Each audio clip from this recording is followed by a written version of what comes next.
биринчисинде газга уландык. Анан экинчи жолу уланганда мен кичине эсим жоготуп койдум. Өзүңүз да сөзгө туруктуусузбу? Колдон келген аракетимди кылып атам. Парламентке барып алып эртеси элге шеримендүү болгон партиялар жеңилди. Өкүм кылган жоксузбу ушуну уюштуруучу катары? Мен эч өкүнгөн жокмун, анткени бирок ошол алдаган адамдарга да мен көп капа боло бербейм. Мен аларга кээде боорум ооруйт.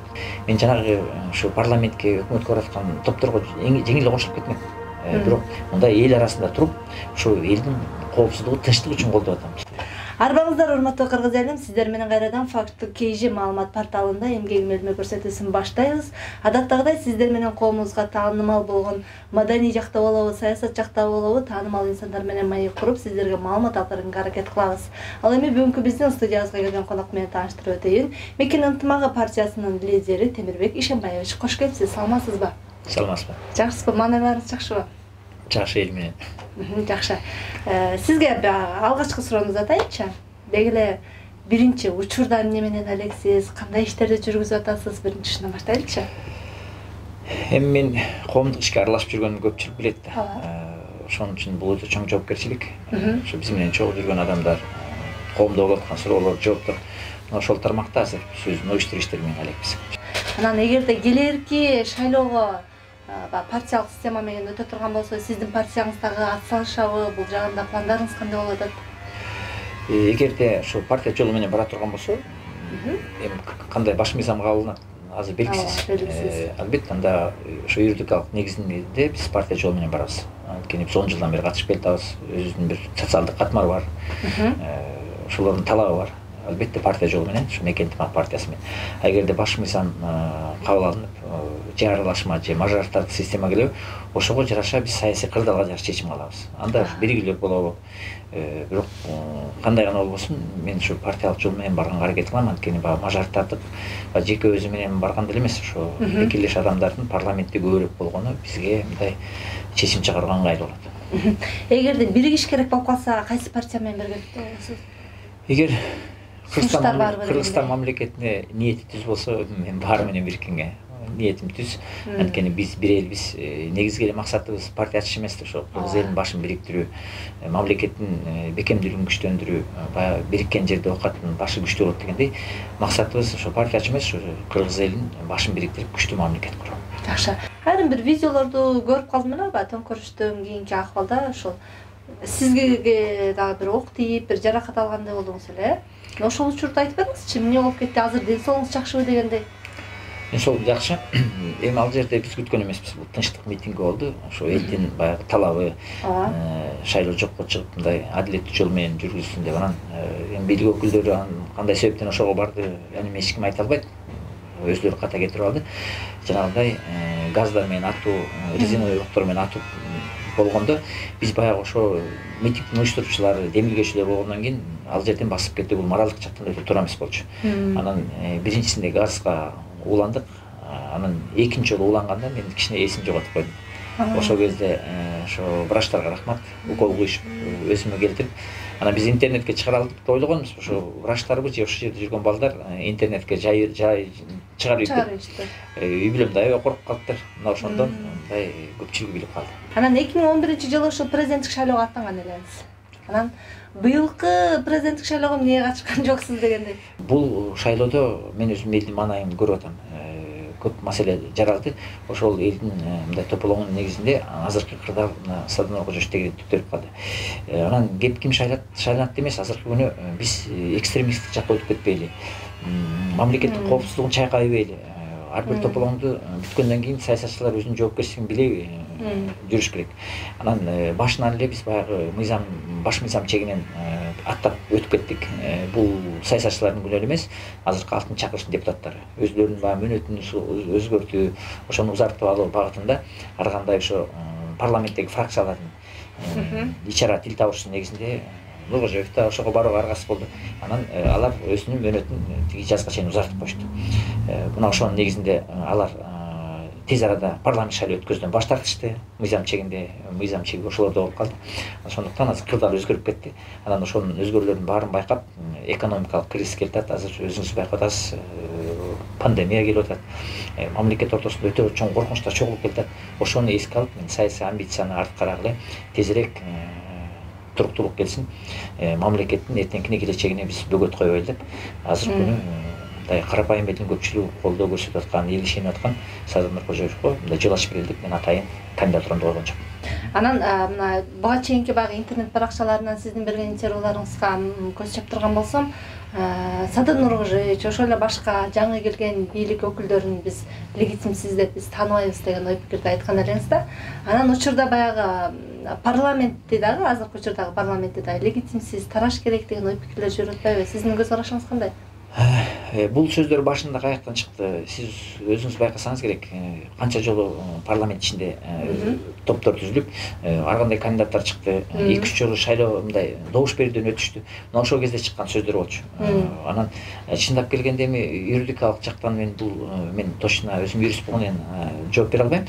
Бирок юридикалык негизинде ар кандай азыр тирешүүлөр жүрүп атат. Бүгүнкүгө чейин мөөнөтү бүткөн, мөөнөтү 28-октябрь күнү бүткөн, парламент азыркы күнү өзүнүн иш мерзимин улантууга укуктары жок деп. Мына ошонун негизинен чыккан сөздөр, ал талкуу бүгүн да уланып атат. Качан токтойт? Сиз өзүңүз кандай ойлойсуз? Негизинен тараш керек беле депутаттар же ушинтип эле ишин улантып эле? Менин оюм чынында моралдык жактан парламент тарап эле өзлөрү. Баягы асыл эле улам эле баягы эл жаман көрүнүп атса эле догурнуп ошол жака отуруп турбай, техникалык өкмөттүн жетекчисин шайлап коюп, тез арада парламенттик шайлоону өткөзүп, андан кийин президенттик шайлоону өткөзсө, өзлөрүнө да жакшы болмок. Бирок тагдырга жараша ушундай туура эмес жагын өтүп алды. Азыр эле мына мыйзам бузулуп аткан фракциянын жетекчилери өзлөрү ошого жол берген. Эми майда чүйдө мыйзамдар бузулду, туура эмес болуп атат деп, мындай элди азыр адаштырууга өзлөрү баягы эски саясий баары бир болбой калды да, баары бир мына президенттик шайлоо биринчи болуп кетти. Ошентип негизи чынында биринчи парламенттик шайлоо болуш керек, андан кийин президенттик шайлоо болуш керек деген да. Анан болбой калды, тескерисинче болуп калды да. Азыр президенттик шайлоо биринчи болгону калды. Бирок депутаттардын эмне болдурат, тараш керек деген ой пикир жүрүп атпайбы? Сиздин оюңузча тараш керекпи же дагы эле улантып июнь айына, май айына чейин отура бериш керекпи? Мен ойлоп атам, бул президенттик шайлоодон кийин жаңы конституция кабыл алып калса, тез аранын ичинде парламент шайлоо өтүп, март айындабы, февраль айынын акырында токтом чыгып, ошо менен ушу парламентти кетириш керек. Болбосо коом арасында нараачылык өтө күчтүү. Эгерде баягы 30 жылдан бери келаткан саясий интригалар башталып, ар кандай коомдук тирешүүлөр боло берсе, биз эртеңки күнү элди да кыйнап коебуз. Мамлекеттин коопсуздугуна чоң коркунучтар аябай топтолуп кетет. Сондуктан ушу президенттик шайлоодон кийин өтө бир чоң саясий бир катуу чечимдер болобу деген үмүтүм бар. Жакшы. Анан ошол 2 ай мурунку болуп өткөн төңкөрүштө, ошол төңкөрүштүн башында мен тургам, менин идеям болчу башында баягы шайлоону четке кагуу деп баягы берген интервьюларыңыздан улам сурооzaткым келип атат да. Ооба, төңкөрүш болду, шайлоого нааразычылыктан улам баягы көтөрүлүш болду. Бирок ошонун аркасы менен эле канчалаган балдардын көзү жок калды, бир бала каза болду дегендей. Анан ошол эле төңкөрүш максатына да жетпей калгандай болду. Өкүм кылган жоксузбу ушуну уюштуруучу катары?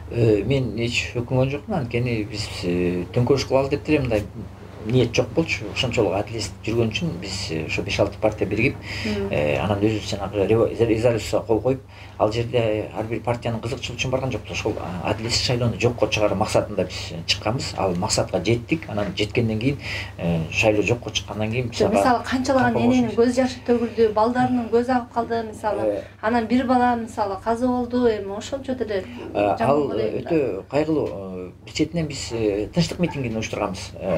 Президенттен өтүнгөнбүз. Болгону гана сиз элге чыгып гана ушундай адилетсиз жол менен өткөн шайлоону жокко чыгарып койсоңор эле биз тарап кетели деп. Өзүңөр байкадыңар, мен ошол күнү 8 саат ошо аянтта туруп, мындай провокацияга барбагыла, маданий кызматкерлер келди. Биз түнкү саат 8ге чейин күттүк. Өтүндүк, борбордук шайлоо комиссиясынан өтүндүк, президенттен өтүндүк. Анан жанагы балдардын жарадар болуусуна өзлөрү мындай жана ок атуу менен, жанагындай газдарды чачыратуу менен өзлөрү баштап алышты. Мына ошондо гана биз ошону айтып атпаймын, бийлик менен элдин ортосундагы бир кагылыш болуп кетти да. Ошого дейм, ошол себептен улам ушу балдардын жабыркап калышына өкүнгөн жоксуздарбы? Өкүнмөктүсүн, бул өтө чоң кайгы. Андай болбош керек. Биз интернетти ачсаңар, мен колумдан келишинче ошо больницаларды кыдырып, жалаң эле ошо жарака болгон балдар эмес, ошо жарака болгон жоокерлерге да биз дары, тамак берип чуркадык. Анан 7-8 партия биригип координациялык кеңешме түзбөдүңүздөр беле? Ошол кеңешме эмне болду? Аягына чейин чыктыбы? же тарап кеттиңерби кайра ошол жыйынтыкка түзүлдү деп угулду, бирок аягы жок болуп калды. Биз аткар үйүндө болдук. Ал жерден баягы кеңешип келсен бармак урбайт деген сыяктуу ошо чогулган 5 партия, анын башында Садыр Нурболжоевдор болчу. Биз калган партиялардын баарын 12 партияны чакырып, анан депутаттардын легитимдүү жолу менен жаңы техникалык өкмөттү шайлап, тез арада шайлоого өтөлү деген бир ниет бар болчу. Бирок тагдырга жараша биз мурда саясатка аралашып жүргөн өзүбүздүн бир туугандарыбыз 2010-дун 2015-ин революциясын көрүп калышкан.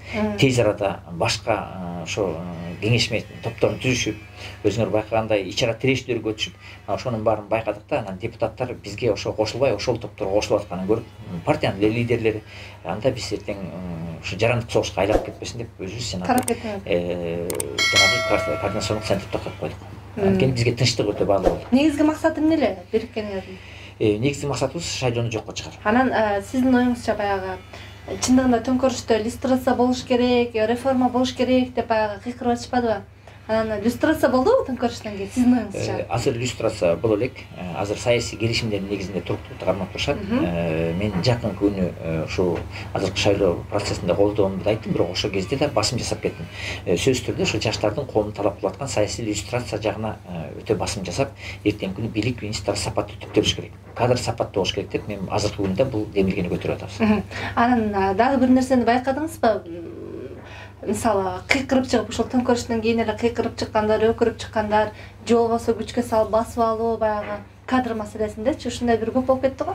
Анан ушундан улам баягы азыр деле ошол орундарда олтурушат, келгендер, иштегендер, баягы кыйкырып өкүрүп үнү чыккандарды эле баягы орунга, кызматка коюп аткандарын биз көрүп калдык да. Анан билими, тажрыйбасы дал келеби, келбейби бул жагын байкабай эле эптеп элдин доосун жабуу сыяктуу билинип калды да. Анан бул жагына сиз кандай көз карашта болдуңуз? Бул дагы бир калыссыздык катары көрүнөт да мен жеке өзүмчө. Сиз мындай билимдүү адам катары туура маселени коюп атасыз. Анткени үй бүлөнү да башкарыш оңой эмес, мамлекет эмес. Бирок бул жерден кандай себептен ушундай аргасыз чечимдерге барып атышат? Анткени бүгүнкү күнү саясий тополоңдун күчөп кетиши мамлекеттин эртеңки күнү келечегине коопсуздугуна коркунуч алып келип атат. Өзүңөр көргөндөй Сирияда эмне болуп кетти, Афган өлкөлөрү эмне болуп атат. Мына ошон үчүн азыркы күнү жана бийлик институттары легитимдүү жол менен жанагы президенттик шайлоо, парламент шайлоо өткүчөктү тополоң чыгарып аткан адамдарды суутуу багытында, элдин дүрбөлөңгө салбоо багытында убактылуу саясий ушундай чечимдер чыгарып атышат. Жакшы. Анан биз сизди баягы саясий инсан катары билебиз да. Анан чет жакта көрүп жүргөнүңүздү да билебиз дегенде, анан айтсаңыз дегеле ушул элиңиз үчүн кандай эмгектерди кылгансыз?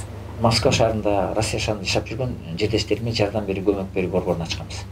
Кандай жардам берчү эле? Мисалы үчүн бизден ушу чет өлкөгө барган адамдар мыйзам талаасын көп түшүнө беришпейт, ошол элдин маданиятын, тилин, жашоо тиричиликтерин билишпейт. Анан баягы чоочун жерге келгенде өтө кыйналып калышат. Аларга туура маалыматты эч ким жеткизбейт. Ошо иш менен орношуп, социалдык карма аралашып кетип, эрежесин түшүндүрүшпөйт. Баягы орган кызматкерлерин көргөндө эле байкуштар баягы паракорлукка түшүп кыйналып атканын көрүп, анан мамлекет институттарда андай мекемелерди ачпаптыр. Мен өзүм ошо демилге көрсөтүп, ошо кыргызстандарга юридикалык жактан, маданият жактан жумушка орношуу тармагында жардам берүү борборун 2008-2009 жылдары негиздегенбиз. Анан ошол аябай катуу кетти. Москва шаарында жашаган көпчүлүгү билет. Бирок эми ошону жумушка орноштурасыздар, эми жумушка орношот дегени ушу туура багыт берүү. Адам келгени эмне кылаарын билбейт. Кеңеш айтып, анан бири бирине көмөк көрсөтүү. Ал борборду ачууда өтө көп чыгаша болдук. Баягы мигранттарга жардам беребиз дегендер бир саясий популизм деп айткан экенсиз да. Анан кеңеш берүүдөн сырткары дагы мигранттарга кандай жардам көрсөтөбүз? Мисалы, көп учурда мигранттар биздин ошол жакта Кудай сактасын го, бирок каза болуп калса бул жакка сөөгүн алып келе албагандар көп, чоң көп экенин билебиз. Ошол жакта канчасы каза болуп кетти дегенде. Биз баштап атканда 150-200гө жакын адамдар сөөгү кетчү Россиядан. Ошон сиздер аркылуу. Эми мен жардам беришим, башкалар жардам беришим, жалгыз пенде барын жардам берилбейт да. Биз ошо жардам берип атып, ошондо түшүндүк. Биз бири-бирге көмөк көрсөтпөсөк, талаада калабыз. Анан больницага калгандарды дарылаган күндөрүбүз болду. Жөн эле каржы акча сурап келгендер болду. Мен көп адамдарга жардам бердим. Ошол эле жерден ар кайсы аймактарда бирөөнүн үйүндө калып, мындай кулчулукка өтүп кеткен адамдарды чыгарып аттык. Анан кийинчерээк мен бир маданият деңгээлине өтүп эле баягы биздин саясатчылар кичинекей бир мекеме салып коюп эле ошону пиар кылып мамлекет жетекчи болом, бирөөнүн бир чайын берип койдум дегенди көрүп, анан өзүм бир маданият деңгээлде муну туура эмес көрүп эле ошон үчүн айткам. Бул адам баласы, бул Куранда айтылган колуң менен сунган тамакты эртең жар салып мындай өзүңдө даңгазалаба деп. Ошон үчүн жаңы саясий маданиятты көрсөтөйүн деп ошо салган борборду, чоң имараттар салынган ал жерде бизден. Ошол жерде миңдеген, жүз миңдеген кишилер келип ошол жердин баары билет. Көчөдө калган балдарга тамак бергенбиз, больницадан алып чыкканбыз. Барбы азыр ошол борбор? Азыр борборду мен кийинчерээк саясатка аралашканы жабууга мажбур болдук. Анткени мен башка өлкөнүн, Кыргызстандын жарандыгы болгону, саясий өкүл болгону, атайын коопсуздук органдары келип, сен өзүң башка мамлекеттин саясатчы болгондуктан жерден саясий коомдук иштер жүргүзүүгө болбойт деп мындай мага чек коюшту. Анан баягы Афган согушунун ардагери экенсиз дагы. Анан кайсы бир учурда, кайсы бир мындан 1 жыл, 2 жыл мурун билем бир спорт ордосундагы же кайсы тарых музейинде айтор бир Афган согушунун ардагерлери чогулуп жыйын өткөрүп атып, анан келип сиз сүйлөгөндө да бир кууп чыгып, бир ызы чуу чыкканын билем да. Эмне себептен андай келишпестик болуп кетти? Сиз деле алардын Афган согушунун ардагери, тигилер деле 2 жыл эмес, бул 14-жыл чыккан. А кезде 15-жыл парламенттик шайлоо болуш керек болчу. Анан бизге афгандар эми арган социалдык катмарга бөлүнүп калышкан да. Ар кайсы партияларга, адам баласы ар кандай да.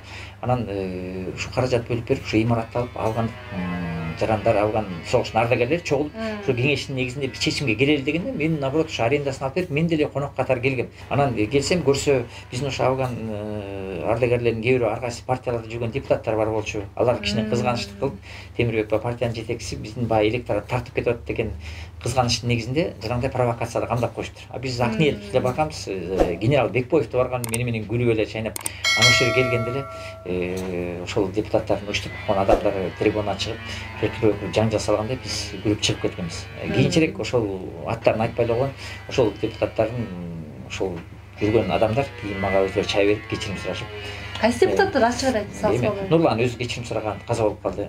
Ал өзү анан жанында жүргөн Тыныбек биз мамилебиз түздөлдү, кийин келип, темкем биз деле түшүнгөн жокпуз, бизге деле ар кандай провокацияны алып келди. Анан афгандарды ушинтип тартып кетип атат экендигинде биз ушундай биз тирешүүлөргө барып койдук. Кийин эч жерге жар салбай, унчукпай койгон үчүн биз да разы болуп калдык деп биз кадимкидей тил табышып эле.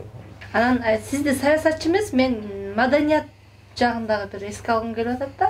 Фортепианода жакшы ойнойм деген экенсиз да. Анан аягына чыкпай калгандайсыз да. Балким сиз саясатчы эмес, фортепианода ойноп маданияттын адамы болсоңуз кандай болот эле дегендей. Эмнеге аягына чыкпай калдыңыз? Адам турмуштун тагдыры өзгөртөт экен да, биз кыялданып кандай гана бир өспүрүм болсун, ушу маданият жагына көп кызыгат. Жаш өспүрүмдөр. Ошол кыял менен мен өзүм ушу фортепиано аспабын үйрөнгөм. Өзүм Шубинкада окугам, анан Крөмкеев училищесинде ушу фортепиано отделинде окугам. Анан баягы 18 жашка чыкканда армияга барыш керек болуп калды. Мен 3-курста бүтүп аткам. Биздин доордо армияга барбаган адам кичине мындай эркек намысына кичине тийип койчу. Анан ошонун негизинде мен Афган согушуна катышып калдым. Анан Афган согушуна катышып кайра келсем, атам каза болуп калыптыр, апамдар жалгыз калыптыр. Анан үйдө баягы турмуш маселеси болгондуктан мен окууну уланта алган жокмун. Ошо тирүү кезинде ошо башка кесиптин ээси болуш керек болчу, үй бүлөнү караш керек болчу. Анан ошонун негизинде мен Тимирязев атындагы жана академияга тапшырып, ошо башка кесипти тандоого машык болдум. Азыр деле ойнойм, интернеттен көрсөңөр болот, эсим чыгармачылыктан. Жакшы турбайбы? Сизди кандай эне ата тарбиялаган? Көбүнчө эне атанын сизге айткан бир жашоодо өтө бир пайдасы тие турган, сабак боло турган негизги сөздөрү кайсы болгон? Атам айтчу, бирөөгө жала жаап, бирөөнү жамандоо. Эгерде эки адамдын ортосунда маселе чогулатса, маселени өзүңдөн изде дейт. Өзүңдүн кылган мамилеңе жараша мамиле түптөлөт деп. Мына ошол мага чоң саясатта жардам берди. Бирөөнү жакшылык кыласаң, жакшы мамиле кыл деп айтчу. Үй бүлөм, апамдар жөнөкөй эле айылда чыккан кишилер болчу. Атам өзүм кызматкер болуп, финансист болуп иштеп келген. Апам мугалимдин кызы болуп, бирок кийинчерээк үй бүлөнү карап, айылдары биз менен мындай үй чарбасында иштеген жөнөкөй адам болчу, бирок мындай маданияттуу токтоо киши болчу. Ошолордун тарбиясы мына бүгүнкү күнү мага токтоолукту, сабырдуулукту үйрөткөн бир салымы. Улама темир курч болот дейт го. Эне атанын алган тарбиясын улап сиз саясатта аттанып ушундай багытта кеттиңиз. Сиздин жолуңузду улагандарчы? барбы сиз тараптан ушундай саясат колобу же болбосо тескерисинче чыгармачылык тарапынан фортепианода өнөткөнсүз, маданият жака кызыккандар барбы үйүңүздө балдарыңыз? Бар, менин уулум азыр Москвада режиссерский отделде окуйт. 2 кыз, мен 3 кыз, 1 уулум бар. 2 кызым чет өлкөдө окушкан, Европада, андан кийин Москвада азыр ири ишканаларда иштешет. Уулум болсо ошо чыгармачылыктан тандап алды. Окуп өтүп атканда өзү сурап калды кайсы кесипти, айттым. Өзүнүн кесибин тапкан адам бактылуу болот. Ошондуктан кайсыны каалай десем, өзү ушундай бир поэзияга, проза жазып жакын болчу. Өзүнүн прозасын жазып, жана Кончаловский кинорежиссерский отделинде азыр 2-курсунда. Анан сиз тарапка көбүнчө кандай сын пикирлер айтылат сиз тарапка? Жумшак, ишенчек. Ушундай сөздөр айтылат. Саясатта көпчүлүк айтат, ишенбеш керек, ар ким өзүнүн оюнда болуш керек деп, бирок ошол ишенчек, ак көңүл деген нерсени мен наоборот сыймыктан менен кабыл алам. Анткени адам пейилибиз түз болуш керек. Анан баарыбызды бири-бирибизди алдай берсек, ал алдамчын тараткан коомдо болгон таасири айланып отуруп өзүнө келет. Ишенчектин айынан жабыркаган учуруңуз болгонбу? Болду, мен 18 жашымда армияга кетип ошо чет өлкөдө тарбия болуп калдым да. Ал кезде мындай мен ушу Европа, Россия мамлекетинде жүрдүм, ал жерде мындай айткан сөзүн так, мындай ошо жоопкерчилик күчтүү да. Кыргызстанда баягы азыр келем деген сыяктуу айтып койгон келбей коюп, ошонун айынан бул бир четен саясатта чоң мага сокку болду. Ак көңүлдүк менен өтө көп мындай туура эмес иштерге да жыйынтыгын көрүп алдым. Бирок ошол алдаган адамдарга да мен көп капа боло бербейм. Мен аларга кээде боорум огойт. Бул амалдан менен иптеп окат, күн көрүү. Ошону менен өзүнүн намысын жоготуу. Саясат сасык дей берет го. Бирок сасык экен чындыгында баарыбыз эле көрөбүз, билебиз дегендей. Анан эмнеге бул тарапка кадам таштай бересиз? Эмне үчүн саясат сасык бузук дейт? Ошо саясатты бузган адамдар ошондой коомду кылат. Маданияттуу деңгээлде өнүккөн мамлекеттерде саясатчылар сыйлайт. Адам баласынын мээси адамдын денесин башкарат дегендей, ошо мамлекеттин саясат оңол боюнча эл оңолбойт. Анткени ошо элге берип аткан үлгү, ошо саясатчылардын көрсөтүп аткан жолу ошо коомду тарбиялайт, маданият жактан, билим жактан, баардык руханий жактан. Ошон үчүн ошо адашып бараткан, ушу мамлекеттиктөө жолунан тайгаланып бараткан өзүмдүн элиме башкача бир таасир көрсөтөйүн деген багытта мен өзүм бир парыз катары ушу саясатка аттандым. Жакшы. Анан эгерде баягы сизге бийлик тарабынан болобу, кел, чогуу иштешели, сен дагы ушул мамлекет үчүн кызмат кылып, бизге жардам бер дей турган болсо, кайсы тармагында иштеп бере алат элеңиз? Мен өзүм экономика жагына жакынмын, турмуш маселеси жагына. Жөн эле мындай юридикалык жактан андайга мен аралашкан эмесмин саясий иштерге. Бирок бүгүнкү күнү мен азыр мындай саясий фигура болуп калган үчүн, ушу саясий туруктуулукту, стабилдикти тап көрүш үчүн балким ушу парламент тармагында өтүнүп калышым мүмкүн. Ага да жардам берүүгө даярмын. Анткени кеп жалгыз жан ит табат деп биз өзүнүн оокатын жүргүзөбүз. Мен өзүм Афган согушуна катышкандан кийин азыркы күнү биз күтө берсек, жаштардын баары чет өлкөгө кетип атат. Бул өзүнүн өтө мамлекеттин кубаттуулугу, билим деңгээли түшүп баратат. Ар кандай чет өлкөнүн башка баалуулуктар таасири келип атат. Мына ошону көрүп туруп биз азыр бейкапарлык кылып, ар ким өзүнүн баягы кызыкчылыгынын негизинде эле текеберчилик кыла берсе, биз мындан да оор кырдаал келип такалып калат. Ошондуктан азыркы күнү ушунчалык оор кырдаалда турганда мамлекеттердин ортосунда да тирешүүлөр күчөп атат. Кандай жумуш болсо да колдон келген жардамды берүүгө аракет кылабыз. Жакшы. Анан дайыма шайлоого катышасыз, бирок партияңыз утпай калат да. Бул эмне себептен, күчтүү лидерлердин жоктугунанбы? Айтайын дегеним, айрым учурда кээ бир партиялар баягы фишка катары же болбосо пиар катары коомго таанымал инсандарды да катарына кошуп алып баягы өтүп кеткендер болот. Же болбосо кээ бирде чындап эле күчтүү лидерлер биригип кетет. Балким ушул күчтүү лидерлердин жоктугунан болот атабыз. Эми адам бир баалуулук менен жашайт да, бүгүн чиркөөгө, эртеси тиги мечетке чуркабайсың да. Мына ошондой багыттын жоктугунан баягы эле эптеп эле баягы элдин ишенимин алдап алып, андан кийин баягы айткан сөзүнүн аткарылбасын ойлонбойт да. Ошону билип, башынан эле мен 2010-жылы ошончо шайлоого катышып канча каражаттын кубаттуулугун байкап калдыңар. Мен жанагы ушу парламентке, өкмөткө бараткан топторго жеңил эле кошулуп кетмек. Бирок жана башында айткандай башкача саясий баалуулукту, маданиятты алып келейин деп, мен ошол өзүмдүн кадыр баркымды кетирбей турган багытты тандап алгам. Көпчүлүк айтат шайлоодо жеңилип атат деп. Ким жеңилет? Ошо айткан сөзүнөн тайып кеткен, айткан сөзүнүн иш жүзүндө көрсөтүп алган адам жеңилет. Парламентке барып алып эртеси элге шерименде болгон партиялар жеңилди. кадыр баркын жоготушту. Мына жанагы тополгон келип мына элдин жүзүн карабай калышты. Мен 10 жылда кадыр баркым таза. Мына бүгүнкү күнү да мен мисалы үчүн Садыр Нургулович колдоп атсам, бийликке кирип кетип колдоп аткан жокмун. Мында эл арасында туруп, ушу элдин коопсуздугу, тынчтыгы үчүн колдоп атам. Ошон үчүн жүзүм жарык, мен саясатта түз жеңип жүргөн адаммын. Жакшы. Анан учурда сиз баалаган, сиз сыйлаган же болбосо сый бар го, бирок сиз баалаган, сиз күчтүү, мыкты, билимдүү саясатчы деп кимди айта аласыз? Барбы? Муктай Абдуллаевичти мен кичине мындай туруктуу катары көрөм. Анткени акыркы жолу ушул спикерликке чакырып, анан мыйзам талашынан тирешүүлөрдү болуп атканын көрүп, эрк көрсөтүп чыгып кеткенин байкадым. Бул да мен өзүм саясатчы катары билем, мындай чечимге барыш өтө оор. Анан конституция өзгөрүп атат дегенде, бул дагы бир чоң бир коомдогу талашты жаратты. Анан сиз айтыңызча, мейли саясатчы эмес болгону кыргыздын жараны катары сиз өзүңүздүн ошол конституция өзгөрүп аткан маалда барып, могу мыйзамды өзгөртсөк кандай болот деп өзүңүздүн сунушуңузду көргөзүп, ой пикириңизди билдире алдыңызбы? Кайсы мыйзамдын өзгөрүшүн каалайт элеңиз? Конституция ичинде адамдын укугун, эркиндигин чектөөгө бул эң чоң талап. Мен муну ар кандай телеэфирлерде да айткам. Андан кийин сөзсүз түрдө адилет сот эрежесин орнотуу мыйзамдары. Экинчиден, бизде бул тополоң бар эмнеден чыгат, ошо таза шайлоо жүрбөй, ошо конституция чегиндеги адамдардын укугу чектелген. Ошондуктан биз жана таза шайлоо өткөзүү, шайлоо мыйзамдарын өтө биз адилеттүү жүргүзүш керек. Анан үчүнчүдөн, мамлекеттик кызматкерлер да бул өтө эртеңкини чоң ишти аткара турган адамдар, алардын социалдык жактан коргоо, мамлекет кызматкерлер мыйзамын кайра түптөн карап чыгыш керек. Бул кадр саясатына таасирин тийгизет. Эгерде бул мыйзамдарды тууралабасак, биз коррупциядан кутулбай, баягы ары карап ыйлап бери карап келип, билимдүү жаштар да же барбай коет, барганда жана системалык түрдө коррупцияга айланып, биздин мамлекет институттарынын иши сапаттуу жүрбөйт. Анын кесепети баардык жарандарга тиет. Кагаз жүзүндө жазып ушундай кайрылып бардыңызбы?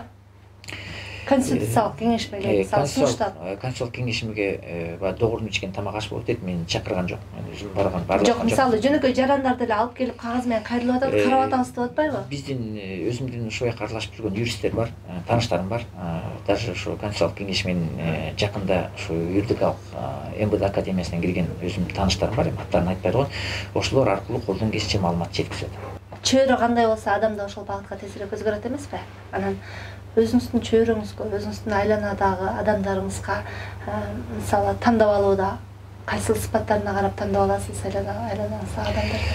Эң негизгиси сөзүнө турган кеп, мисалы үчүн каршылык бир кандайдыр өзгөчөлүк маселеси эмес, анын адамдык сапатына көп көңүл бурам. Анткени эгерде адамдык сапаты болбосо, мамиле баары бузулат эртегеч.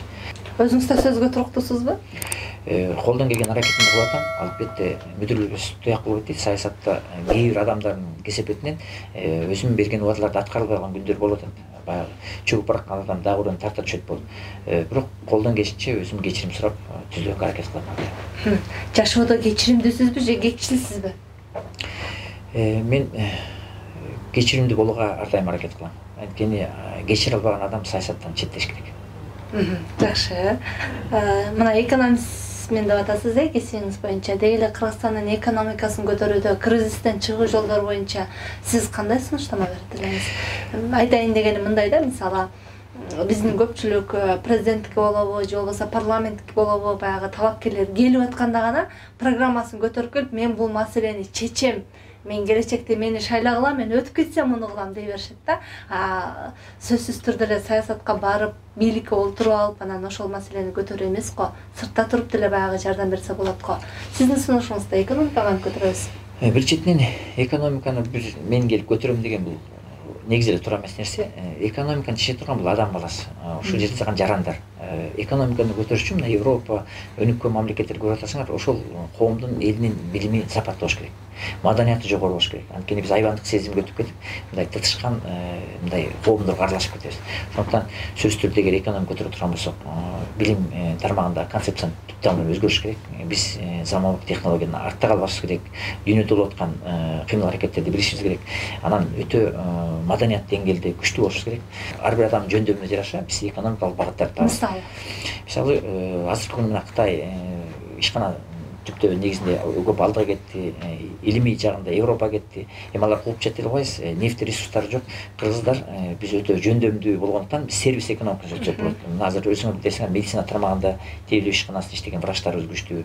Билим тармагында биз көп, мисалы үчүн Пакистан, артта калган мамлекеттерге билим берүү мугалимдердин мүмкүнчүлүгүн колдонсок болот. Туризм жагында табигаттын мүмкүнчүлүгүн колдонсок болот. Ал үчүн ошол тармакта өнүктүрүп аткан адамдарга биз мындай эркиндик, мыйзам чегин камсыздап бериш керек. Көпчүлүк айтат, мен келе айыл чарбаны өнүктүрүп кетем же болсо тиң. Жок. Эң биринчи бияка келе турган ушу саясий кырдаалды өзгөртүш керек, маданий кырдаалды өзгөртүш керек. Тытышкан үйдө тамак таш болбойт. Мына ошол коомдун ичиндеги туруктуулук келгенде гана биздин жана маданият деңгээлде башка дүйнөгө эшигибиз ачылганда гана жанагы экономикалык Кыргызстанга чыгабыз. Кыргызстан чыгыш үчүн биринчи себебин аныкташ керек. Аны коомго ачык жарыялап, биздин акча каражат саясаттын негизиндеги, маданияттын негизиндеги, бийлик институттарынын сапаттыгы негизиндеги маселенин баарын ачык айтып, ошону тез арада чечип, анан мамлекеттин өнүктүрүп багытындагы концепция, стратегияны иштеп чыгыш керек. Аны элге сунушташ керек. Ошол багытта кадрлар камдаш керек. Иш жүзүндө ашкара турган. Аны үчүн биз аркы саясий эрк керек. Мына саясий эрк бул шайлоодон кийин башталат деп үмүттөнүп турам. Шайлоодон кийин Кыргызстан чыгабыз дейсизби? Шайлоодон Кыргызстан сразу чыгып кетпейбиз. Бул 30 жылда чогулуп келген өтө оор маселе. Балада 9 ай төрөлөт. 1 жыл күзгө чейин биз ушу парламент шайлоо, президент шайлоо, ошо бийлик институттарынын түптөө багытында чоң саясий күрөштөр болот. Мына ошондон кийин гана туруктуу иштеп келе турган мамлекет иштелип чыкса, баягы ушу илимий жактан мамлекетти улантып, өзгөртүп кетүү жол картасы иштелип чыгып, ошонун негизинде аткаруу өкмөтү, парламент иш баштаса, анан мамлекет өзүнүн жолун табат. Чыныгы саясатчы, чыныгы лидер деп сиз кандай адамды эсептейсиз? Чыныгы саясатчы бул өзү мугалим катары болуш керек. Бул коомго таасир кылган адам. Көпчүлүк айтат, саясат бул саясий мектеп деп. Бул саясий партиянын бул мектеп да коомдун аң сезими. Ошону жетектеген адам, ошол өзү эшиткен пикирлеш адамдар тарбиялаганды билиш керек. Ошон үчүн саясатчы мен үчүн мугалим. Чыныгы лидер бул өзү ошо күчтүү адамдар тарбиялап чыккан адам. Лидер сизби? Жоопкерчиликтүү адамды лидер дейм. Азыркы күнү жоопкерчилигим тай элекмин, лидерим деп айта алсам болот. Жакшы, жакшы. Учурда пандемия, ошол учурда буга чейин да бир чоң толкун болуп кетти дегендей. Ал маалда коомчулукка кандай жардам бердиңиз? Мен өзүм колумдан келишинче дары дармек жеткиздим. Анан башында эле айтпадым, мен негизи өзүм бирөөгө жардам берип, анан ошонун негизинде саясий упачы болуптан алсын депчи өзүм сөз бергем. Баарына жеткизбесем да, врачтар менен жолугуп, алардын анча-мынча медициналык аспаптарын бергенге жардам бердим. Өзүм алар менен да бүгүн байланыштамын. Анан кудуретим жеткен жерге дары дармек жеткизүүгө аракет кылдым. Жакшы, чоң рахмат сизге, ыраазычылык билдиребиз келип бергениңиз үчүн. Ушуну менен бүгүнкү көрсөтүүбүздү аяктайбыз. Кайрадан амандашканча саламатта туруңуз.